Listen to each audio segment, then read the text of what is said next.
demonstrate a subcuticular stitch.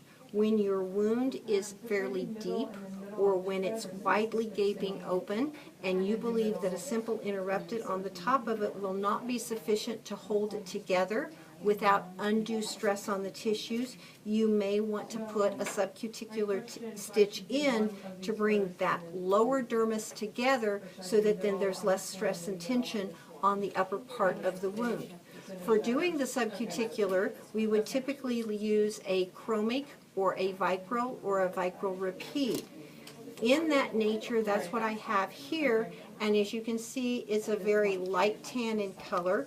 It's much less kinky than your nylon or your Prolene is, and so it fits down into the tissue well.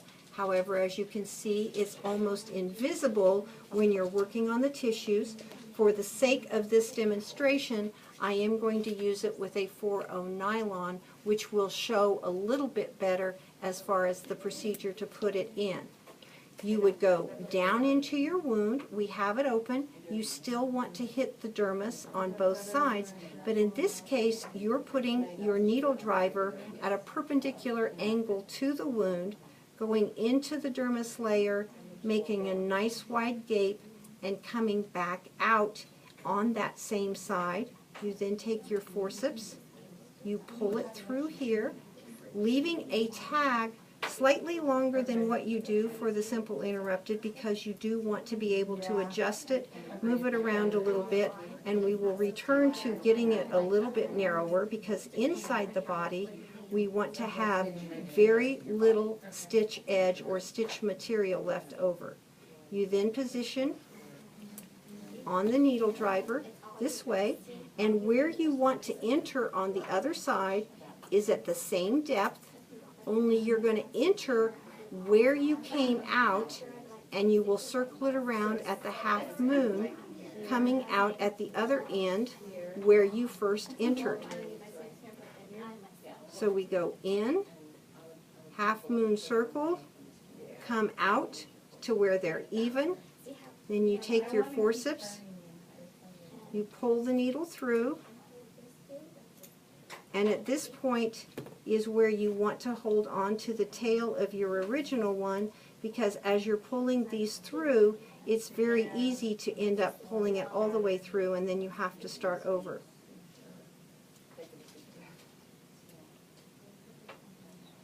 Grab a hold at the end, gently narrow them down. When you have them pulled together, your needle is off to the side. You then want to again, and with the chromic gut you would also do 2, pull it together, pulling that subcuticular tissue together, making sure your dermises meet. Roll it towards it, pull it together, roll it towards it, pull it together, and one more. But in this case, instead of leaving a nice tail, because these are going to be left inside the skin and absorb, you want to get down just as close to your knot before you make your cut and take it off at that point.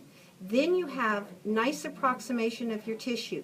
For some wounds, depending on how long, how deep, or what caused them, you may need to put more than one. In this case, one is holding it together.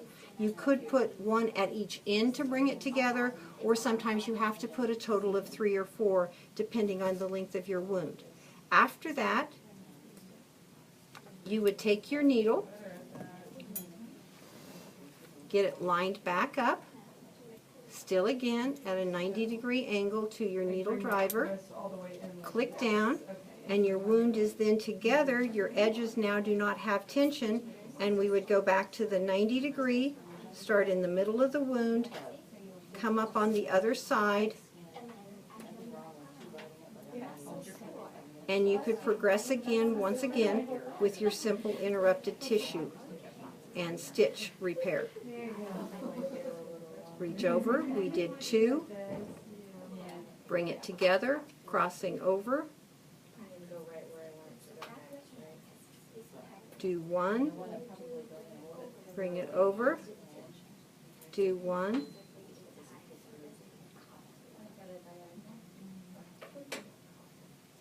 bring it over, and do one, and bring it over.